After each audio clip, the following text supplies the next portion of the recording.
Welcome to the Pet Loss Companion. I'm Ken Dolan-Del Vecchio, here with my friend and co-author Nancy Saxton-Lopez.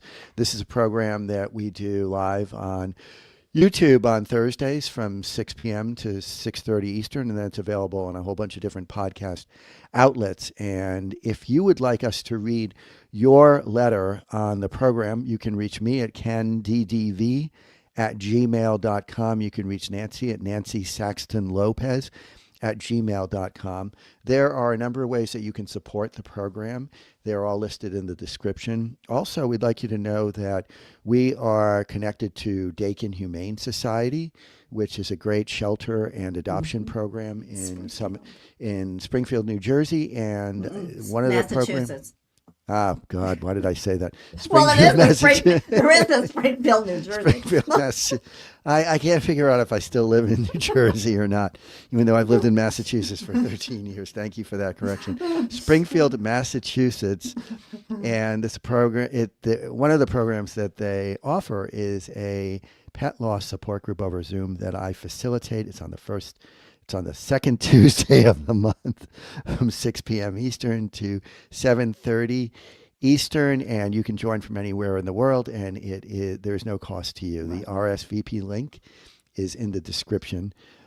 If you haven't already, we encourage you to subscribe to the program, to leave a comment, to leave a thumbs up or a heart, because all those things help others find the program. And if you think it may be useful for other people, please do that. And Nancy, you want to get us started for today?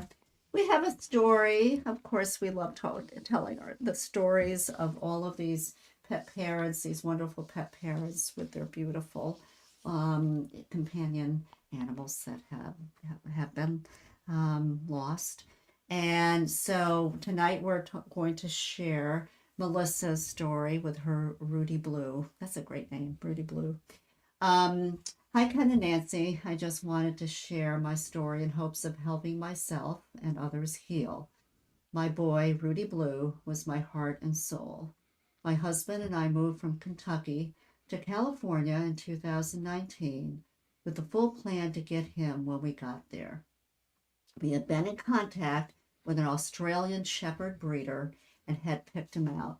He was the most beautiful. Oh, look at the baby. He was the most beautiful, plump, but fluffy baby with gorgeous blue eyes. He was also mischievous, which I loved even more. We got him and brought him home, and from that moment I carried him to the car with his head on my shoulder. I was in love. Everyone that met Rudy loved him. He was playful, loved kids, but definitely had a mind of his own. He was quite a stubborn boy. We had many moments of him grabbing socks, shoes, underwear, and more, and running through the house with us in tow, only to turn back, give us the look, and continue to run off. He was such a lover. He would get on our laps and place both paws around each side of our heads to kiss us incessantly. It was glorious. Just the look he would give me when I was eating was a definite command that he wanted some treats. He would give me the Jedi mind trick stare, and I was at his mercy. He had lots of nicknames: Fluffy Butt, Fluffalumpicus, Love Monster, Roo, Big Sexy, etc. He was with me when I graduated with my master's. He was with me when I became a licensed therapist. He was with me through our move from California to Georgia. Everything important in life, Rudy was always very healthy. We were vigilant about doctor visits, medications, and treatments. In May 2025, he just turned 6 years old. Still a baby to me. He seemed more lethargic. I couldn't put my finger on it, but I knew, as his mama, something wasn't right. We had numerous trips to the vet. He checked everything he knew to check. Nothing really changed. The vet finally found his thyroid wasn't functioning, so he began thyroid medication. He said he should start feeling better quickly. He didn't. We were going on vacation in June with the intent to take our babies. We also have his bio sister, a red merle named Lucy. to the beach and dog parks.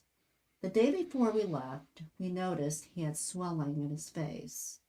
We took him to the doctor and they did a fine needle aspiration and nothing came back that was of concern.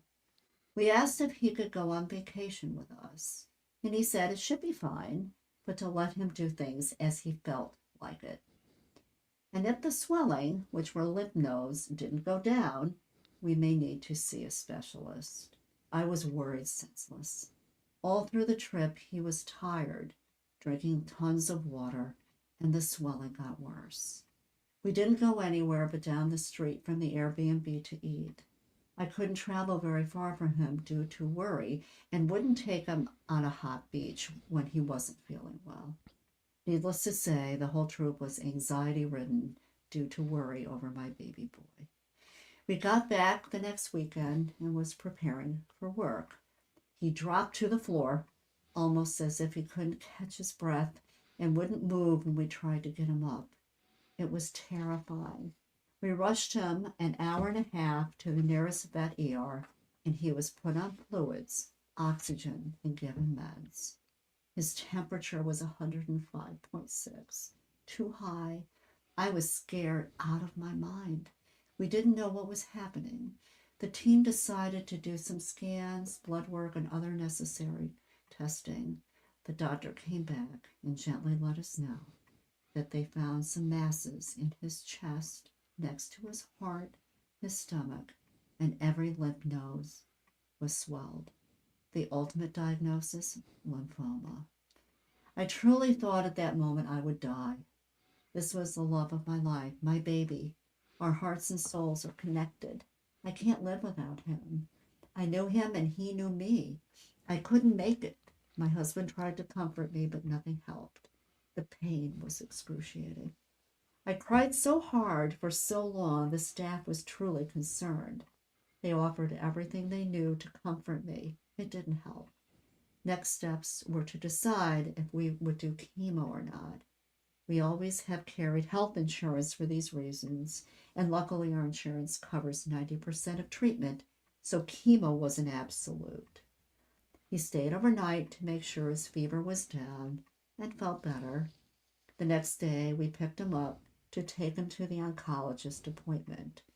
There, the oncologist confirmed the diagnosis, and a plan was being created for chemotherapy, but she first needed to check to see what type of lymphoma he had. B cell, T cell, question, and if he had the MDR1 gene, which can complicate chemo. We waited a few days to find out. I was finding some hope in the chemo working. He found out he had the least aggressive B cell, but did not have the MDR1, the multi-drug resistant gene, which causes a change in treatment planning on what combos he could be given. At this point, I was more optimistic, but trying to be realistic as well. All I knew was I needed more time with my boy. The doctor came up with the first session of chemo that day, and it was administered.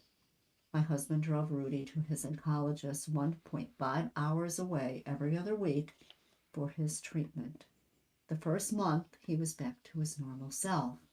I was ecstatic. My baby is going to get better. After a few months, his lymph nodes started swelling again. I was truly worried. The doctor was throwing everything she had at the cancer, and it started to become aggressive. Finally, in the 3 to 4 month range of chemo, excuse me, she sat us down and told us we were at the place where we would need to look at palliative care in order for him to be comfortable, and it was a matter of time. Again, like many times before, I broke down. How can this possibly happen? He had the easier version of lymphoma. Why is my baby still sick? We spent thousands out of pocket on his care. I can't lose him. Not now. Not before Christmas. This was October. In the meantime, we had been planning to take family pictures, and I made sure it was ASAP. Something in me felt that my boy wouldn't be here much longer.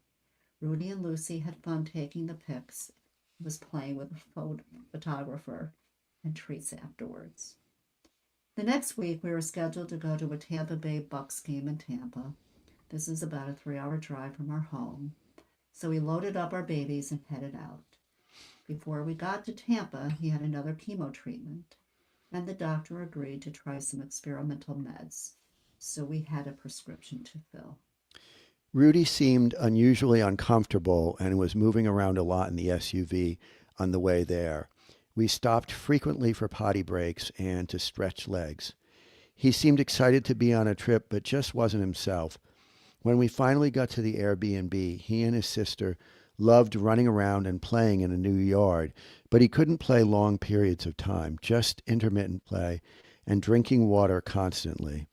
His appetite was great, and we hung around to spend time with them. He would change positions frequently and was panting a lot. I wasn't sure what was going on, but I couldn't stop worrying. We attended the game and got back to the Airbnb, and the pups were tired but happy. Rudy seems more fatigued and panting a lot. His lymph nodes in his face and neck were swelled quite a bit, even after the previous chemo. I didn't want to leave him alone anywhere in the house.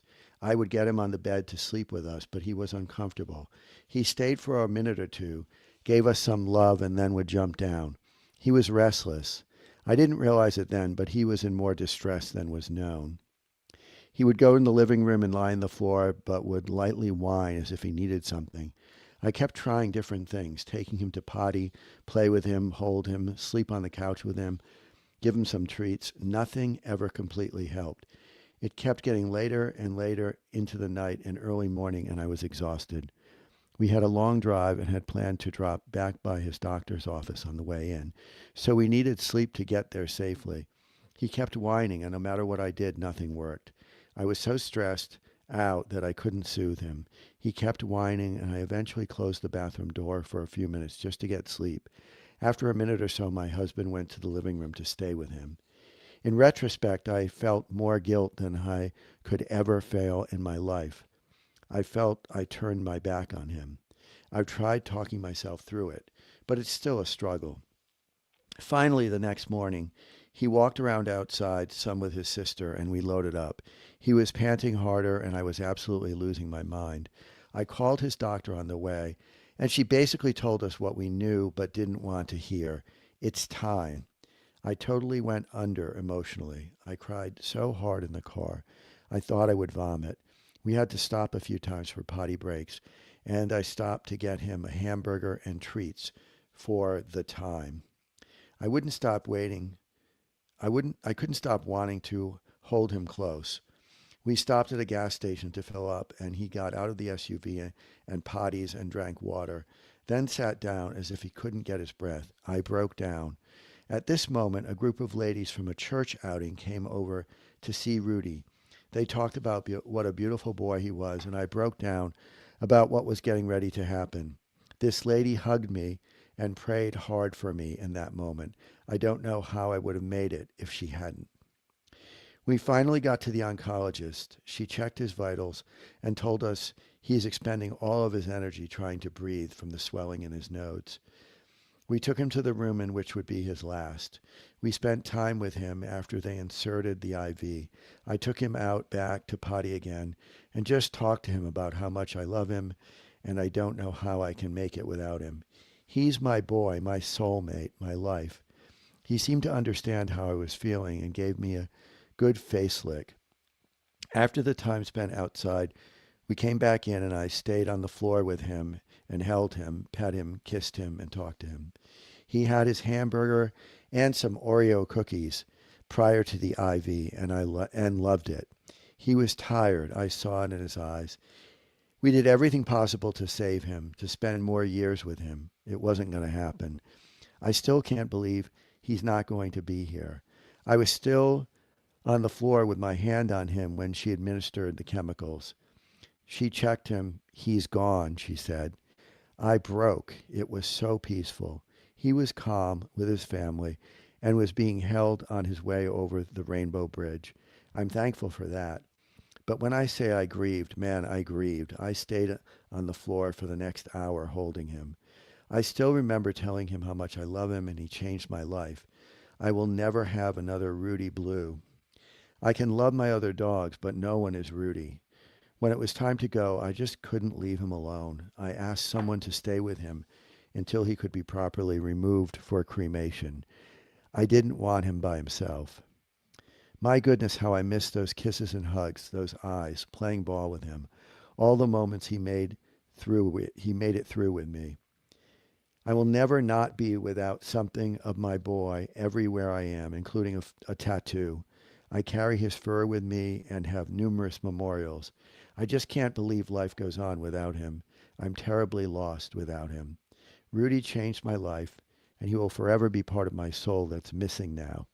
I feel like he was and still is the only creature that's ever been on this earth that truly knows me. Every day feels like there's something missing. He's my love, and I hope to see him in heaven one day. And she will. It's so sad. Wow. I mean, I could feel so much the emotions that Yeah. she had, that it was so incredibly overwhelming. What was it? I just can't believe life goes on without him. That Yeah. is so true for all of us, Yeah, right? everything After that stops. happens. And you're like, oh my God, I don't know if I can go on, right? Yeah. And you stand still while everything else is around you is moving, and it's just so overwhelming. I mean, he was, Rudy Blu was her soul dog, her heart dog. Yeah, absolutely. I mean, she had that experience when she picked him up that she was in love immediately. Yes, of And course. sounds like he was a real centerpiece of the family's life, Yeah. of her and her husband's lives. And wow, and she's another therapist. So Yeah. goes to show you that we all grieve, and No matter no who matter we what are, our profession is. right? Yeah. But I, for some reason, this one hit me harder in the context of feeling her feelings. Because that's what we do, right? We feel each other's feelings. We have So that intense. empathy. Yeah. And all along, her hope, their wish was that he would conquer cancer, and that was not to be. And so they were able to do chemo, but unfortunately, it went. I don't know how many months this was, but it wasn't that long. I don't think, from when he had been diagnosed. Yeah. Yeah, it wasn't too long. And obviously the cancer was really aggressive. And it's just, it's so anxiety provoking, because it's anticipatory grief, right? It's going to happen, but you don't know when. Yeah. And he was a young dog. He must have been about seven. Yeah, Seven, 6 I or guess, 7. something Yeah, like that. Very sad. Very sad. And that's the unfortunate part when we are able to bring a companion home, rescue, or even a breeder. You never know, what could be lying. We never know how long we'll have with them, whether it's a purebred animal or it doesn't matter. a sheltered mixed breed. We Yeah. never know. And but boy, they took unbelievably great care of them. Absolutely. And they had his Oh. sister. Look at them. Lucy. They're so beautiful. They're so beautiful. And they took them everywhere they went, it sounds like, and gave them a Yeah. wonderful life. And so Rudy Blu was very lucky to find his way to Melissa. To Melissa and her family. and her husband, Yeah. his daddy. And that's how they felt. I mean, of course, that's how we feel. People don't understand. I say something about babies, and they look at me, and or something like I'm a pet mom. I'm a pet mom, and dad's. I have a little dog, That's a the little hat that feeling. says dog, dog mom. And you're also a human mom. Yes. It's, But I don't wear that. I do wear the no. dog mom one. Yeah. But we want to thank Melissa greatly Oh, for yeah. sharing this story, and we're so sorry that you lost your beautiful Rudy Blu. And That's boy, a you great did name. everything you could. And this little bit of moment where you had to get some sleep. I hope that Yes, you're able to please, be very gentle with please, yourself yes, about please that. forgive that. I You got to mean, take care of yourself too. right. I mean, and I can understand that. But of course, Daddy was there. He went down and stayed with Rudy Blu. So, So now we're going to go on to Terry, and I got to tell you, this is a very this kind is of a s- hard. it's a bit of a shocking story, and Yeah. she tells it in a way that the words, the starkness of the words, tell you the rawness of her feelings.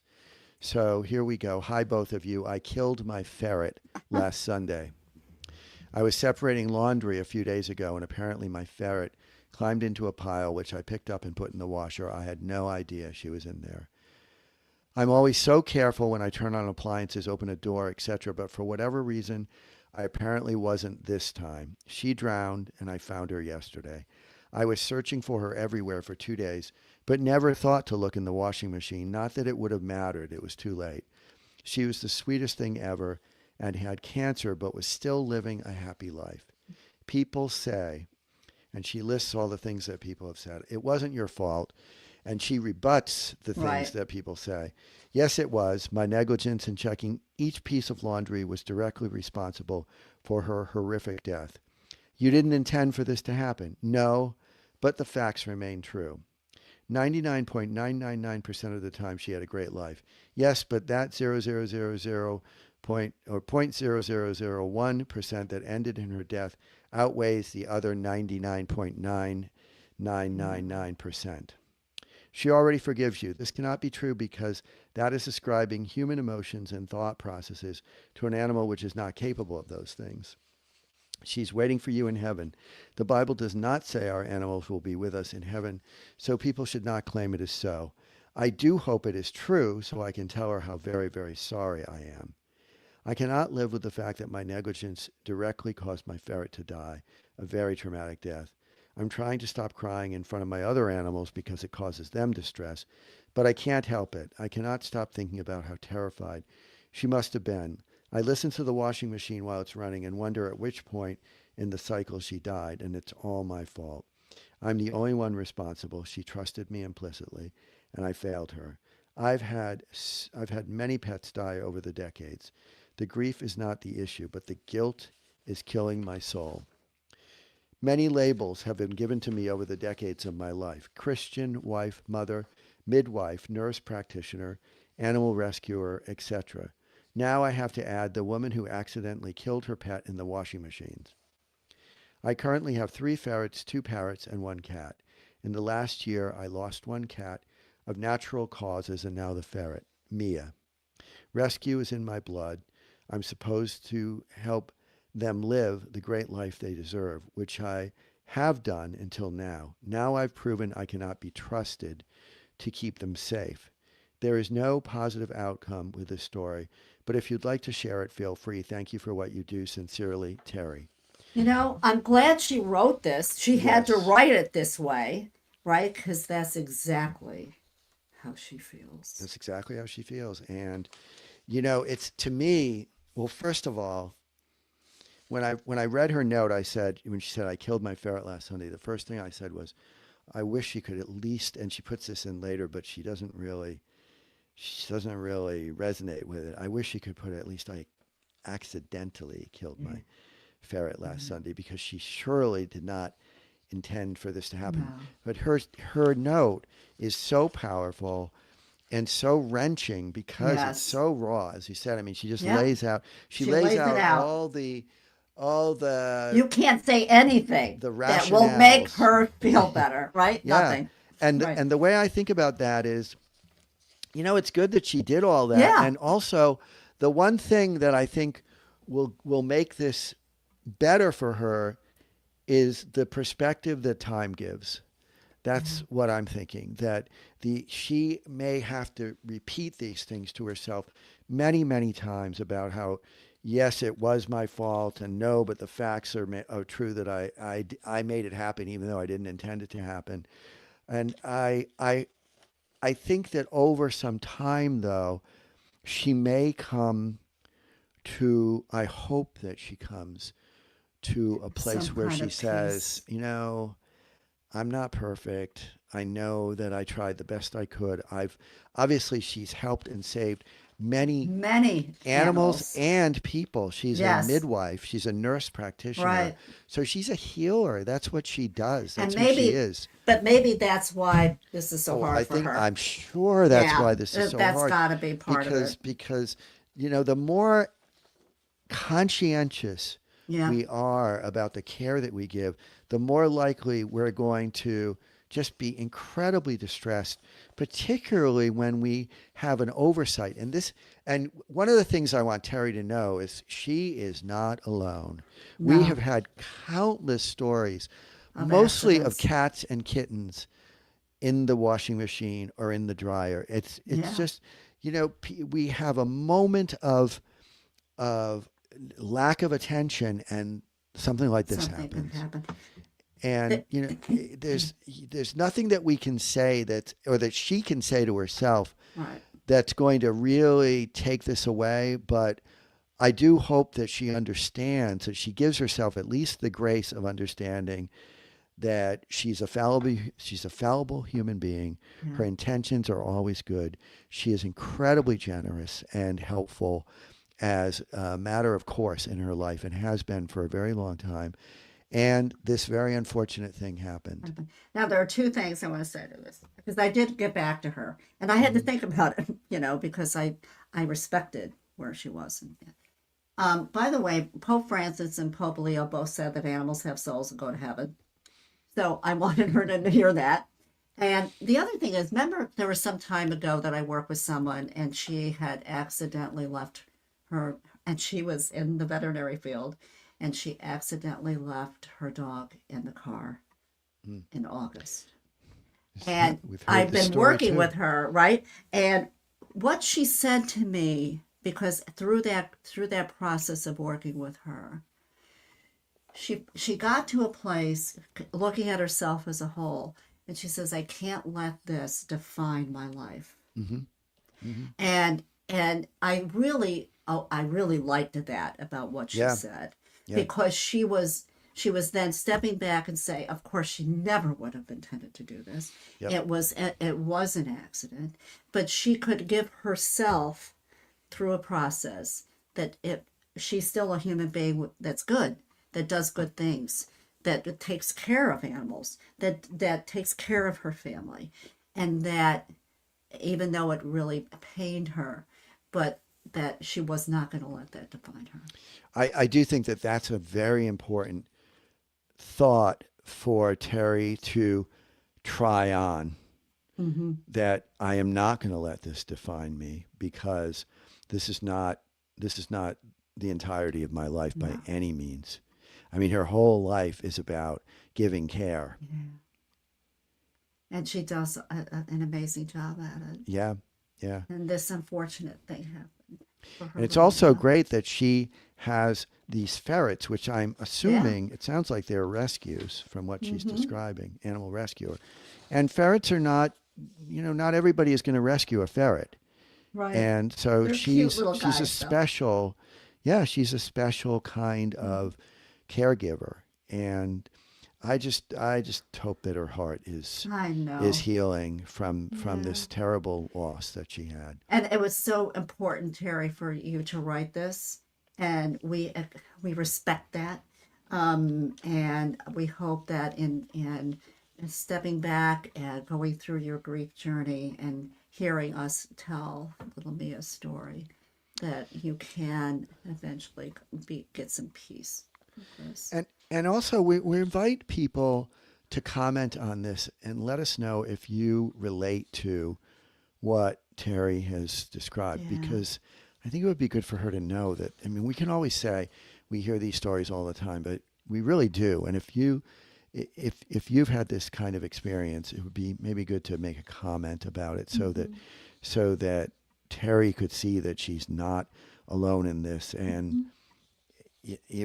we hear about these kinds of tragedies very frequently, and it takes a lot of courage Yes, I was to just share going to say this. that, to share It takes it. a lot of That's courage to right. share this. So we really want to honor Appreciate. Terri for doing that Yeah. because it's a hard thing to do. Yes. So we want to thank Terri and we want to thank Appreciate Melissa this. for sharing Yeah. with us, and hope that you both are feeling even a little bit more solace Yeah. as time goes on in the next few days and as time Weeks. progresses. Right. Take care, everybody. Take care.